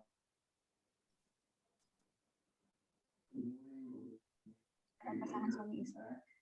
Suaranya nggak jelas barusan ya? Putus-putus ya? Bisa diulang, Sofi? Apakah sebetulnya ada gitu dok dari dari paparan radiasi, misalnya radiasi handphone atau radiasi apa gitu? Pengaruh radiasi terhadap apakah ada pengaruh gitu untuk radiasi handphone? Kualitas sperma sama ovum ya dok. Boleh diketik aja nggak sih di chat sambil ngobrol coba? Oh iya. Agak putus-putus. Mohon. Jadi kalau nggak salah tangkap, apakah ada pengaruh dari radiasi handphone gitu ya terhadap kualitas dari sperma dan ovum gitu ya, Sofi ya? Nah, iya betul Ibu. Oh iya. Jadi memang ada beberapa penelitian ya, 3 tahun atau 4 tahun yang lalu, pengaruh radiasi ini terhadap kualitas sperma sih sebenarnya utamanya. Karena kan yang terkait dengan gerakan dan power itu kan sperma ya. Tidak cuma handphone aja, tapi juga laptop. Jadi radiasi panas sebenarnya. Jadi kalau handphone itu kan gelombangnya kan listrik elektromagnet. Coba pegang handphone masing-masing kalau misalnya. Kan ada masa-masanya handphone itu panas. Nah, itu sebenarnya hubungannya sih ke sana. Jadi radiasinya radiasi panas. Jadi karena panas, jadi si spermanya jadi rusak. Terutama yang masih di dalam tubulus seminiferus atau ductus ejaculatorius. Pendekatannya ke sana. Jadi kalau ke oosit sih kayaknya enggak ya, karena kan tadi perbedaannya pria dan wanita kan, kalau wanita itu di dalam dia, di dalam rongga perut, jadi lebih stabil suhunya atau kerentanannya terhadap stimulasi dari luar. Kalau pria kan dia di luar, bisa dipegang dari luar, jadi rentan terhadap perubahan suhu ataupun cuaca. Itu. Makanya kadang-kadang juga ada pasien-pasien yang infertil ini mesti dilihat pekerjaannya apa. Kalau katakanlah yang sering pernah kita temui itu dia adalah supir angkot. Karena supir angkot itu mobil di bawahnya kan mesinnya di bawah pantatnya dia. Iya betul, panasan ya. Atau tukang soto. Soto ada yang di pasar gitu, diroyom atau apa gitu ya. Karena panas, kan dia masak kan. Dia masak, tukang bakso tuh juga mungkin ya, karena kan ada radiasi panas dari itu. Itu yang sederhana, yang tidak canggih. Oh iya. Jadi ibaratnya kayak siapa papahnya yang di rumah masih pakai sarung. Celana dalam juga berpengaruh tuh. Jadi kadang-kadang celana dalam yang berbahan nilon itu juga menyebabkan panas di daerah kelamin prianya sehingga merusak kualitas sperma atau terlalu ketat kayak changcuters tuh. Terlalu ketat, oh iya betul ya. Terlalu ketat, anak-anak pang atau itu kan terlalu ketat juga panas di daerah testisnya sehingga merusak sperma. Jadi yang paling benar mah aki-aki zaman dulu pakai sarung di rumah, tapi di dalamnya nggak pakai apa-apa lagi. Kolor abah ceritanya. Pakai kolor yang besar kolor itu abah, ya. Biasanya tuh yang warnanya putih apa tuh yang. Ya, tanya punya. Ditambah sarung di luar, wah adem. Itu bagus tuh. Makanya orang zaman dulu anaknya banyak-banyak. Iya, karena sehat ya. Adem. Iya, betul. Jadi lebih ke pria ya kualitas dari sperma kalau untuk radiasi ya, kalau untuk ovum karena dia di dalam tubuh kita ada ya pelindungnya ada sendiri ya. Suhunya lebih stabil. Jadi suhunya lebih stabil ya.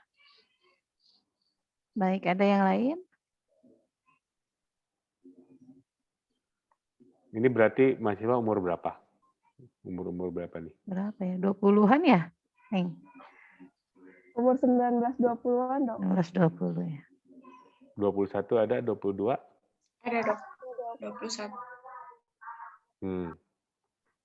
Ya, pokoknya berarti 23, 24 itu sudah harus memikirkan pernikahan aja. Ya, jangan ini.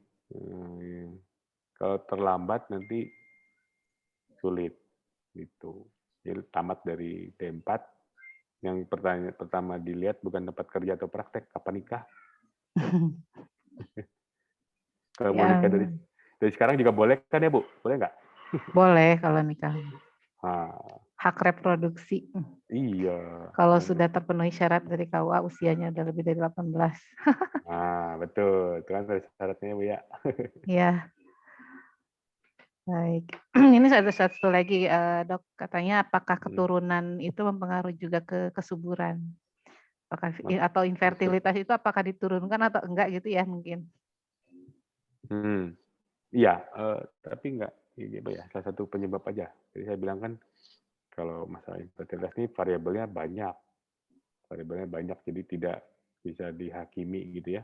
Bahkan yang unexplained aja tadi ada itu kan, tidak bisa dijelaskan. Nah, umumnya faktor keturunan berpengaruhnya terhadap kemampuan ovulasinya, misalnya, atau bentuk dari rahimnya, itu kan faktor keturunan ya. Ya bukan, itu masih kelainan kongenital ya. Kalau keturunan misalnya kromosom mungkin ya.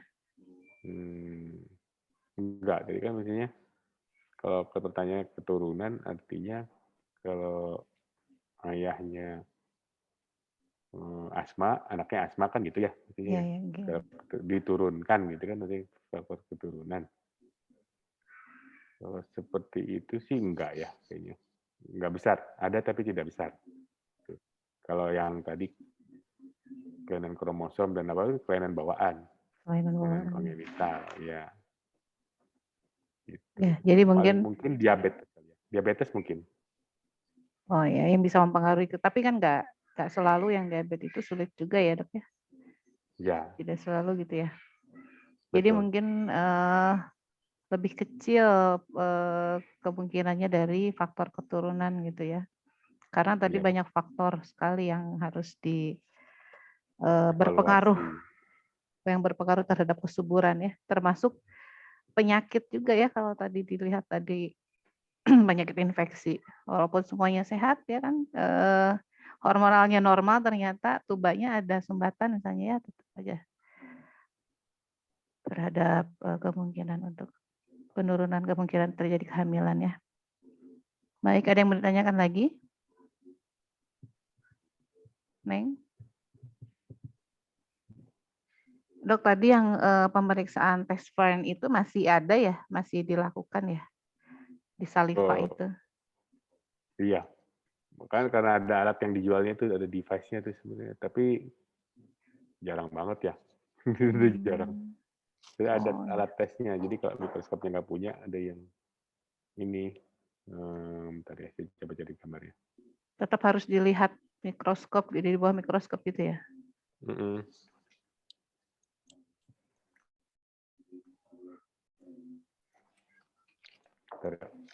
Makasih ya Pak. Saya lihat tadi ada alatnya namanya. Kan kita bisa butuh mikroskop tuh. Cuma mikroskop tuh susah. Kan? Apalagi kalau kerjanya di tempat yang jauh.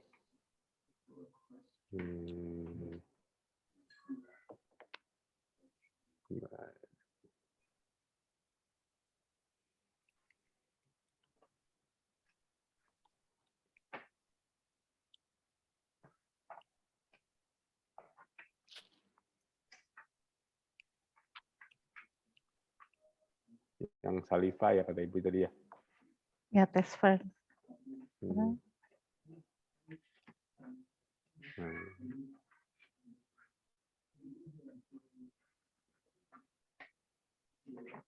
Kayak gini ya Bu ya. Jadi personal. Nih, kalau mau praktek bisa lihat di Tokopedia ada kali ya. Oh. Saya nggak tahu, kita coba aja nanti cari ini. Kelihatan nggak di layar ya? Kelihatan ya, inverted focus acceleration microscope.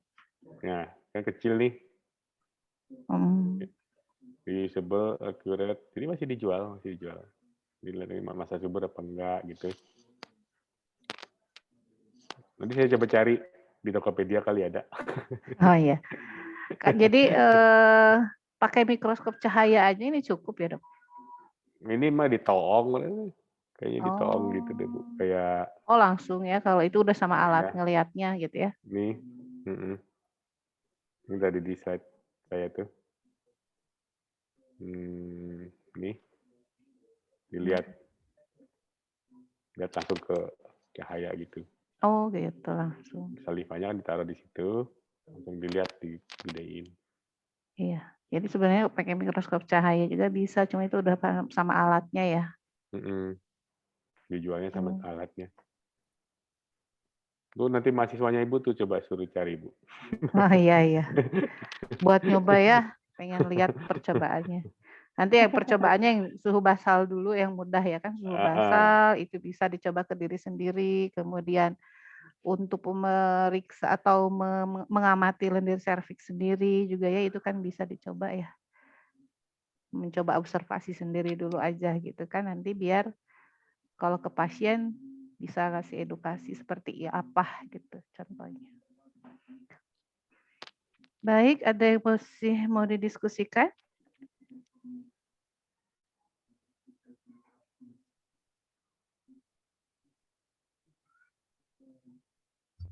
Dokter izin bertanya.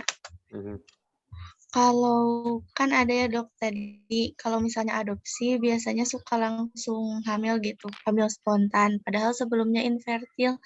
Nah kan kalau kita ngelihat ya mungkin itu kayak keajaiban gitu ya dok. Tapi kalau penjelasan medisnya gitu dok, apakah ada atau enggak gitu dok? Makasih dok. Mancing itu maksudnya.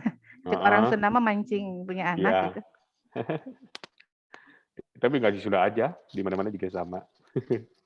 Jadi sebenarnya ada dua dimensi lah ya kalau menurut saya. Ada dimensi spiritual religiusnya, ada dimensi medisnya. Kalau spiritual religiusnya kan tadi ya, bahwa dia kan mungkin pasangan ini termasuk golongan yang unexplained dulu, unexplained infertility. Jadi tidak bisa dijelaskan kenapa dia tidak subur. Jadi misalnya spermanya bagus, ininya bagus, semuanya gitu ya. Nah, selain itu juga, jadi maksudnya ketika dilakukan adopsi kan kita mengurus anaknya dari kecil, ya. Terus menyayangi pastikan yang diadopsi, terus merawat gitu. Nanti ini hubungannya dengan stres neuroendokrin istilahnya.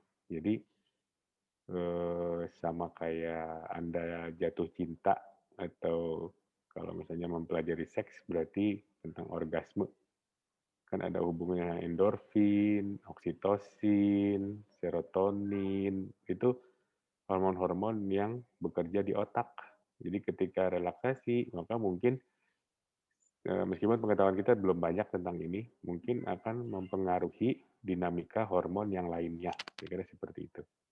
Sehingga yang tadinya anovulasi, yang tadinya jadi tegang atau banyak pengaruh stresor, malah jadi rileks, malah jadi ovulasi, malah jadi ada pembuahan, dan hamil. Penjelasan medisnya menurut saya di sana, ke arah neuroendokrin. Sama kayak, jadi hormonal itu memang sangat terpengaruh dengan psikologis kita juga ya dok. Kayak kalau lagi stres misalnya haidnya suka tiba-tiba jadi jadi nggak haid gitu. Sangat. Itu kan contohnya seperti itu ya Bu ya. Iya. Atau misalnya yang pernah naik haji atau misalnya pergi ke Eropa gitu kan. ada istilah jet lag, itu kan juga Ya, ya. masalah hormonal tuh. Jadi serotonin ya, jadi pengaruh perubahan cuaca atau suasana siang dan malam itu mengganggu keseimbangan kita juga gitu. Tapi itu di otak dan ilmunya masih sangat tinggi sekali, jadi saya juga belum banyak baca tentang neuroendokrin ini.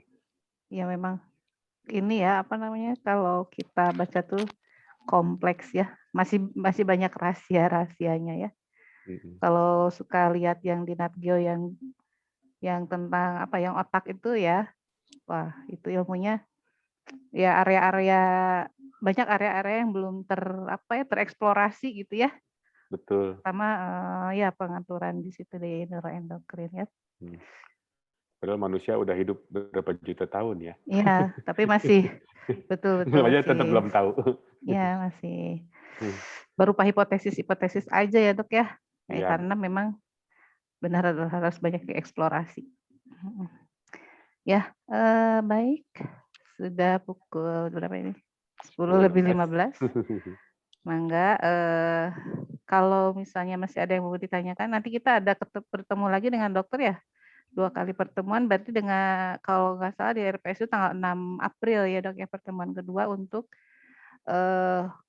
pembacaan atau hasil yang pemeriksaan penyakit infeksi ya, TORCH ya, yang seperti itu ya. Ya, baik.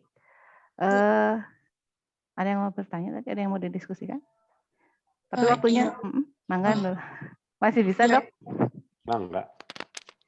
Iya, izin bertanya dok, apakah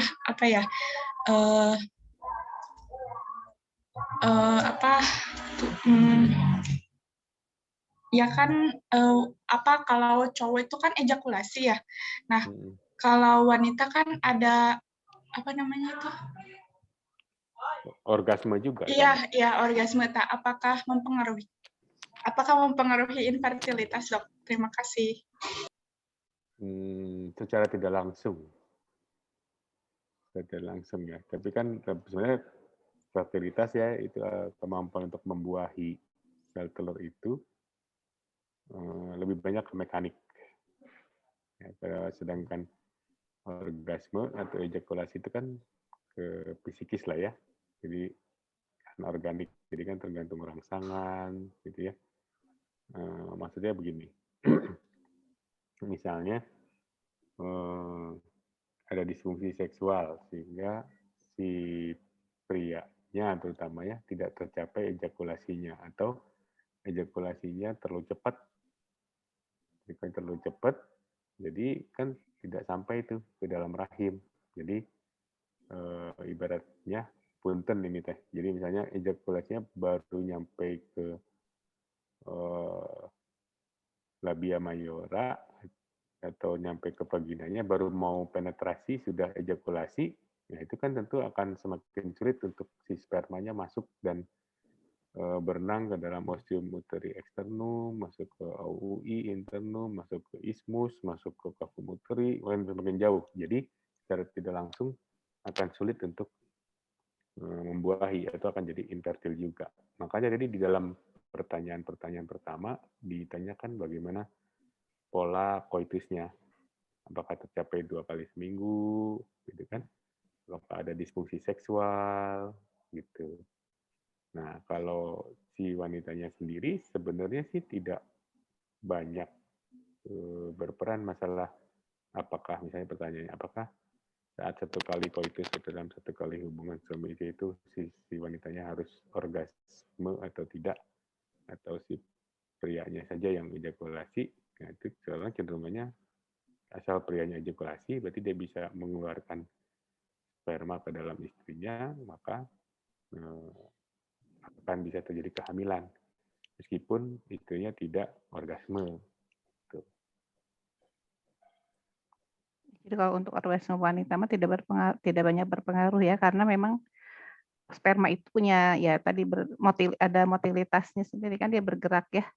Ya. Ada ekornya, dia yang bergerak mendekati ovum gitu, bukan perempuannya yang ada aktivitas gitu ya. Ya. Kalau untuk mekanis. Makanya kadang ini menjelaskan kan Bu, kenapa mohon maaf nih ya, misalnya kenapa korban perkosaan bisa hamil. Karena perkosaan ada yang hamil, ada yang tidak, gitu kan? Kalau kita ngomongin itu jadi bahaya ya. Jadi maksudnya apakah orang yang diperkosa itu hamil berarti dia orgasme atau menikmati, kan itu bahaya ya pertanyaannya. Ya.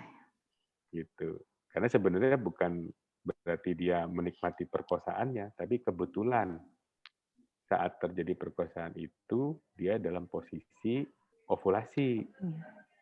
Yang tadi 12 sampai 24 jam waktu edar si oositnya, sehingga terjadilah pembuahan. Karena ada unprotected sexual intercourse. Nah, ini jadi jauh ngomongnya nih. Sehingga nanti kalau ke depannya kamu pelajari lagi ada istilahnya kontrasepsi emergensi dengan memberikan progesteron dosis tinggi atau estrogen dosis tinggi. Ini yang bermanfaat terutama pada yang korban perkosaan. Karena itu kan termasuk kehamilan yang tidak diinginkan kan kalau seperti itu. Coba bayangkan secara psikis dia menjadi korban kekerasan seperti itu dan dia harus menanggung kehamilan selama 9 bulan untuk sesuatu yang dia tidak menginginkannya. Nah, ini kan jadi wacana ya, Bu. Iya, betul. Pertanyaannya bagus. Jauh-jauhnya ke sana. Kenapa orang yang diperkosa bisa hamil? Jadi nanti ada emergensi kontrasepsi. Gitu mungkin? Iya. Baik. Sudah jelas Nurul Ansa? Iya, Dok. Dan Ibu. Ya, Mangga. Yang lain? Oh iya, ini kira waktunya sudah mau habis ya. Jadi untuk sudah kelewat nih malah ya. Jadi kalau misalnya ada pertanyaan lagi, nanti mudah-mudahan Dok berkenan untuk untuk menjawab pertanyaan mahasiswa ini nanti. Ya, Bu. Nah, untuk agenda berikutnya kan tadi sudah nanti mungkin saya ingatkan lagi ya Dok ya, tanggal 6 April ya untuk pertemuan berikutnya setelah UTS karena mahasiswanya UTS setelah ini ya. Oh iya, kapan UTS-nya? Minggu depan UTS ya nih ya. Oh, iya. Sukses ya. Ya, baik. Lancar. Ini sebelum puasa berarti UTS-nya ya. Iya. Iya. Baik, terima kasih banyak Dok untuk hari ini. Alhamdulillah banyak sekali ilmunya untuk pemeriksaan penunjang dan mengenai fertilitas dan juga tentang inseminasi buatan ya. Tadi belum aja yang nanya inseminasi loh ya, padahal ya. Iya kan lebih banyak isu etisnya ya kalau inseminasi buatan teh. Spermanya harus yang dari suaminya, kalau sperma dari orang lain bisa atau enggak, gitu ya, sperma donor bisa atau enggak. Di luar negeri banyak gitu. Donor. Di Indonesia ada nggak sih Dok? Nggak boleh. Nggak boleh ya, nggak ada. Nggak boleh. Nasabnya susah nanti. Ya, di kita syarat untuk bisa mengikuti inseminasi atau bayi tabung itu buku nikah. Oh, jadi dari spermanya dari suaminya ya. Kalau gitu berarti sperma suaminya juga harus harus donor. Kalau misalnya yang gangguan dari suaminya, spermanya tidak ada yang normal juga tidak mungkin dilakukan ya Dok? Iya. Atau di terapi dulu mungkin baru maju ke tahap berikutnya gitu ya. Betul. Baik, ya. Jadi banyak diskusi lagi. Iya. Sekali lagi terima kasih untuk Dr. Mulyanusa untuk pertemuan hari ini. Mudah-mudahan apa yang sudah diberikan pada hari ini insya Allah sih banyak manfaatnya. Mendapat keberkahan dari Allah ya sebagai ilmu jariah. Ilmu yang bermanfaat, amal jariah untuk dokter dan ya baik. Saya tutup pertemuan hari ini dengan membaca Alhamdulillah. Alhamdulillahirrahmanirrahim. Doa akhir majelis. Subhanakallahumma wa bihamdika asyhadu an la ilaha illa anta astaghfiruka wa atubu ilaik. Sekali lagi terima kasih ya untuk dokter dan mahasiswa. Ya. Assalamualaikum warahmatullahi wabarakatuh. Saya pamit ya. Waalaikumsalam Ya, warahmatullahi Dok. wabarakatuh. Terima kasih dokter. Terima kasih Terima kasih, Dok. dokter. Banyak Terima kasih. dokter. Dok.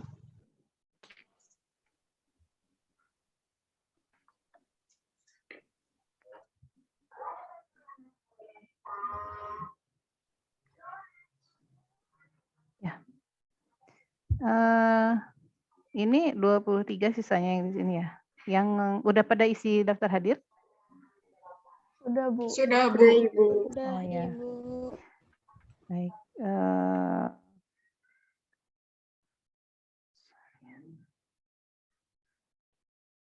Belum di stop record ya ini ya.